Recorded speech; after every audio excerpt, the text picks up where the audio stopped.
Hey, um, so I'm recording this video as I'm walking, um, and I want to talk about a couple things because I've been experiencing some success in my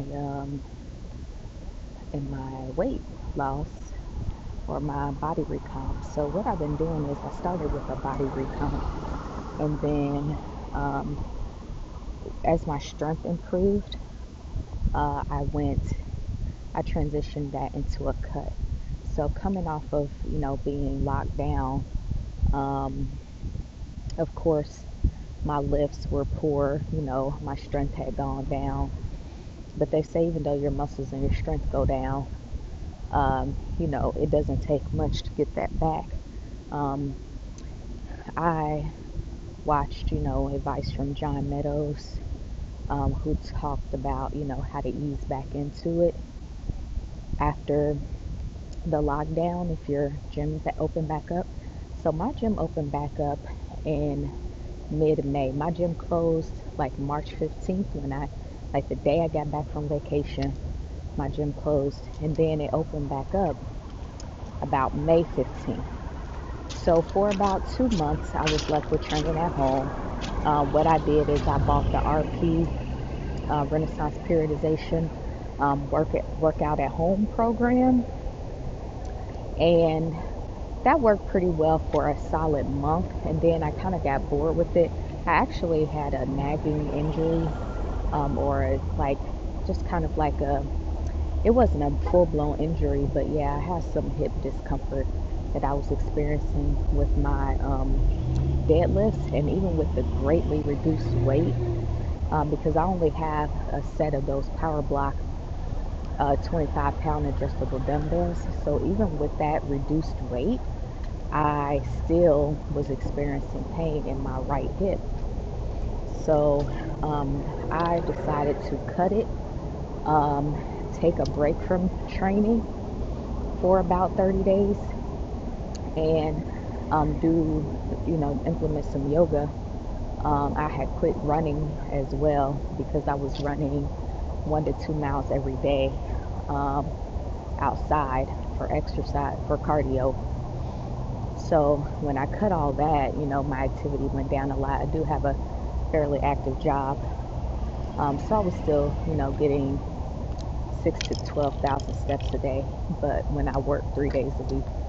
But yeah, so when I cut that out to try to let the nagging injury heal, then I started doing yoga every morning. Well, honestly, eventually I got bored of that as well. So for the last 2 weeks of the lockdown before my gym opened, I wasn't really doing much of anything. I mean, I was trying to do a little something here and there. One thing was doing was working on my pull-ups, um, and I wound up making my first pull-up when I was on lockdown. So that was awesome because I've been trying to get a pull-up for 10 years. Um, so so when the gym opened back up, I'm like, okay, I need to have a plan to get my strength back.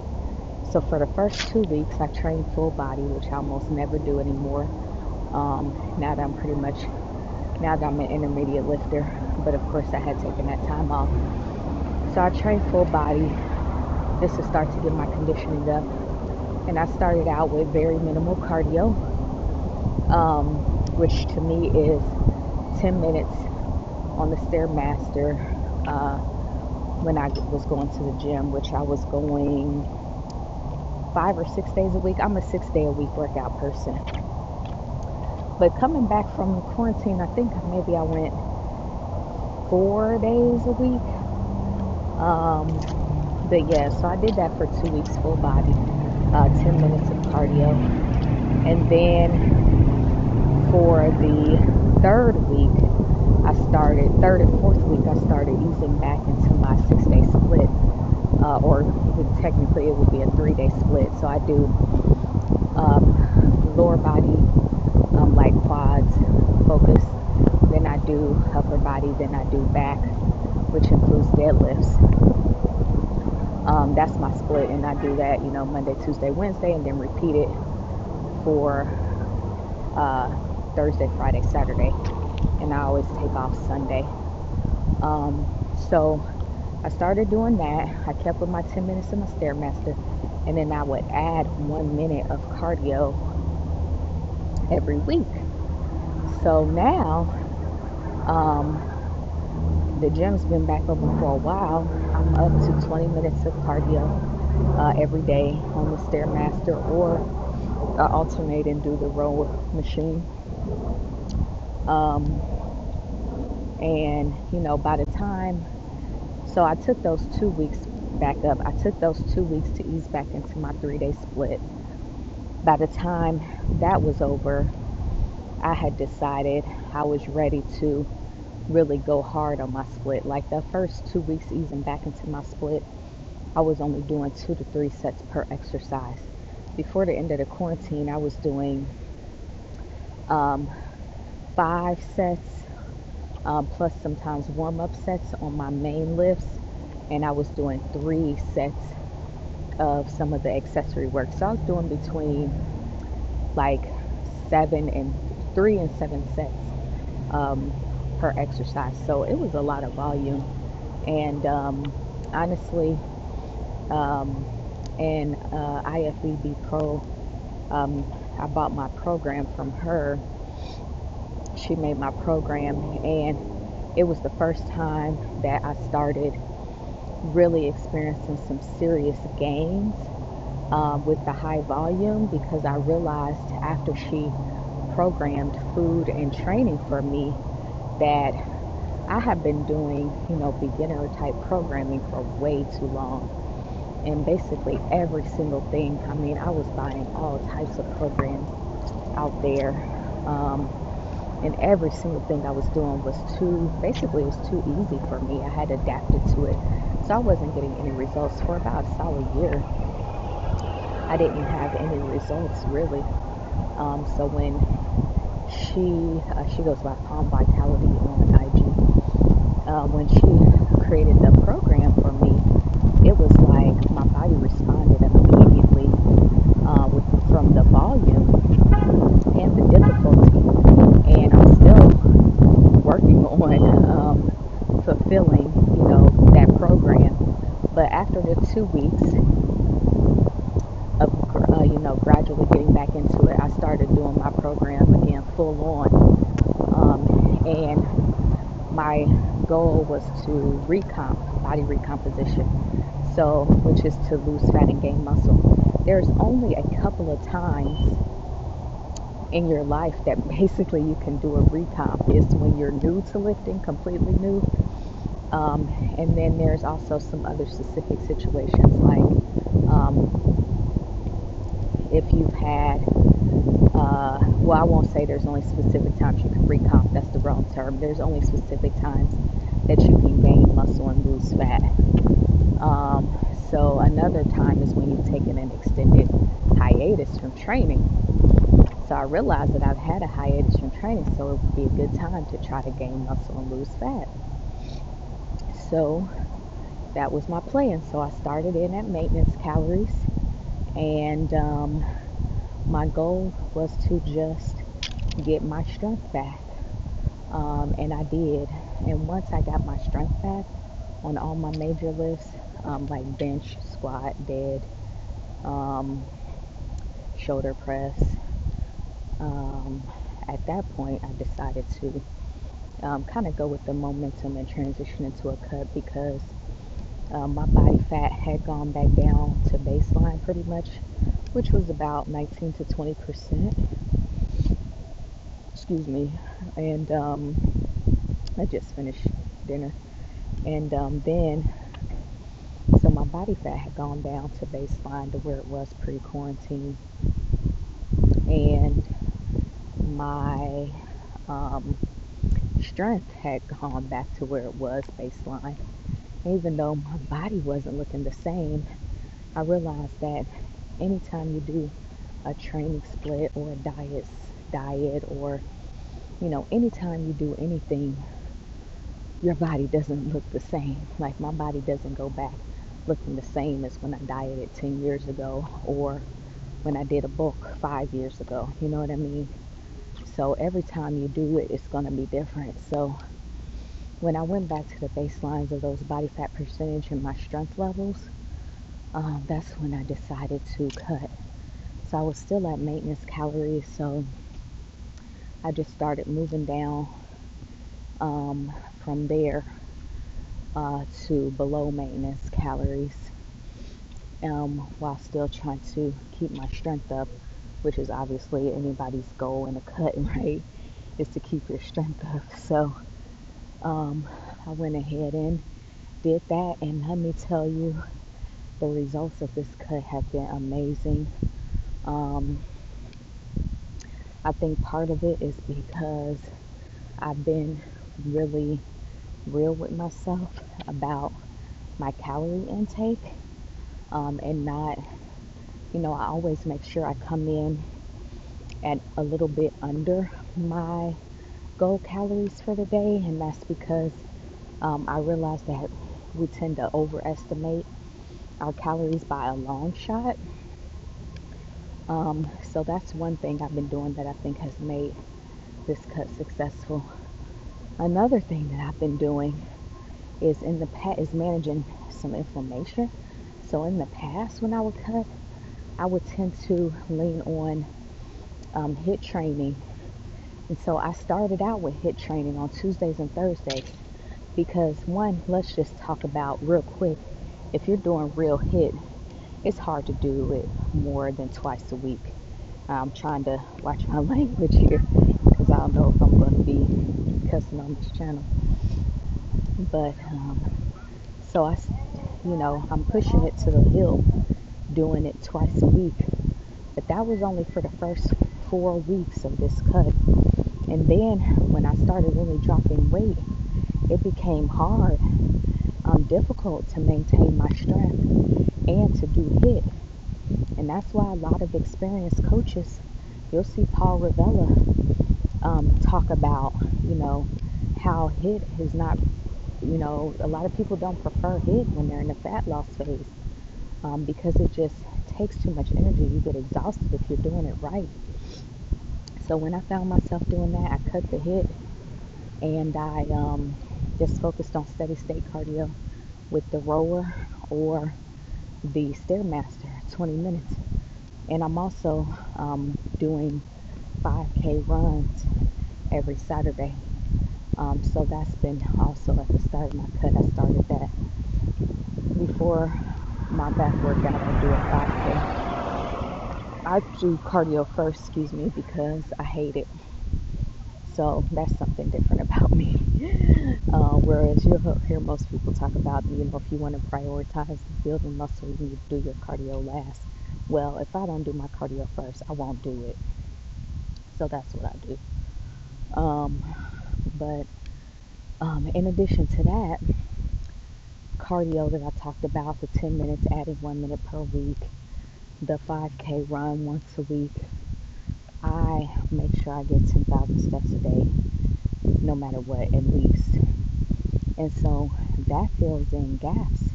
That prevents me from adapting to my diet by doing less fidgeting around, less walking.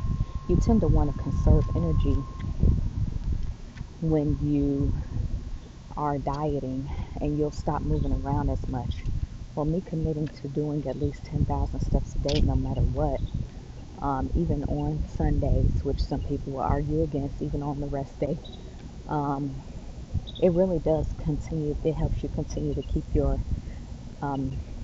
non-exercise activity thermogenesis need up, and it helps you continue to burn calories when you're in the cut. So these are the things that I think have made my cut successful. Um, more successful than I could have imagined. I have surpassed my weight goal. My ultimate body fat goal is about 17%. Getting a lot closer. Um, I think I'm down to 18% flat now. So, you know, it's great. I'm not caught up on my weight as much as I am my performance, my body fat, and how my physique is looking. So a lot of people, they get hung up on the weight, and it's really more so about that body composition and my measurements. I mean, my measurements are now like where they were in high school, which is shocking, or at least it's been more than 10 years, except for 10 years ago, I wasn't able to retain as much in my glutes, so that's been pretty cool. Um, so yeah, I just wanted to talk about some of the things that make my cut successful. You definitely don't want to um, play yourself with that calorie intake. You know, I mean, I noticed that back in the day, I used to do all kinds of maneuvering and slick stuff to eat more calories than I was supposed to, like throw on, 2 or 3 extra uh, pretzels if I'm measuring out pretzels, or you know what I mean, like all types of stuff you can do to get slick and try to play yourself when it comes to calories. And the bad thing is that no matter what you do, if you be strict with yourself, you're already probably going to be eating more calories than you think. So don't play games with yourself because ultimately it only thwarts your own goals. Like you feel like you're depriving yourself, and then it's like when you don't get results, it's frustrating. So um, that's been one of my biggest takeaways. It's basically don't play yourself when it comes to those calories, and also keeping the activity up with the steps. It doesn't have to be HIIT training um, for you to lose fat, period. I used to doubt it. I used to doubt that. Now I can 100% say that that's the truth. Some people won't even do, um, any cardio. They will just strictly do the walking, and it works for them. I know Stan Efferding is a big proponent of taking a 10-minute walk after every meal. And I definitely been taking my walks primarily after meals. I think it helps with digestion. Um, and it helps to just kind of not get lethargic. Um, but yeah, um, and I don't think I'm going to be trying to increase my cardio beyond 20 minutes. Like, I feel like that's my limit. And since I've gotten the results that I pretty much want, in order to tighten up from here, I'm going to just slightly increase the intensity of my cardio little by little. So instead of being on the Stairmaster at 7, I'll be on there at 8. I'll up it to 9. So it's still in steady state, but it's just working harder. And as I get more healthy, my resting heart rate goes lower. So I have to work harder in order to get the same output. With my heart gets stronger. So, and that's Greg Doucette. So clearly, I'm a bodybuilding enthusiast because I'm listening to all these coaches and incorporating their advice into what I do and making it a lifestyle. But ultimately, that's what it's about: is reading up on stuff, listening to good advice, trying things out, seeing what works for you, and slowly integrating it into your lifestyle.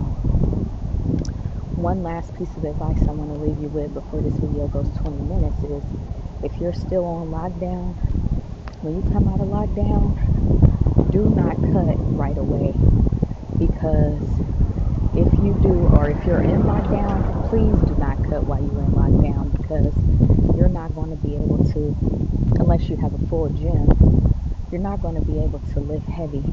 If you can't lift heavy, you can't retain muscle.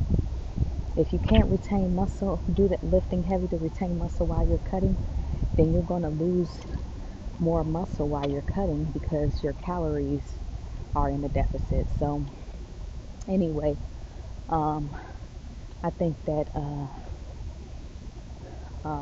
Dr. Mike Israetel talks about that. Speaking of which, that was the whole thing I made this video for. Okay, I'm not going to cut it yet. I wanted to say one of the big things that influenced my diet is Renaissance Nutrition 2.0. Their Renaissance Periodization's book on nutrition, which I wound up getting. I got a paperback copy. I think you can get the ebook, but I like hard books, so physical books. So I got a copy of that, and the whole nutrition pyramid is like real talk, bro.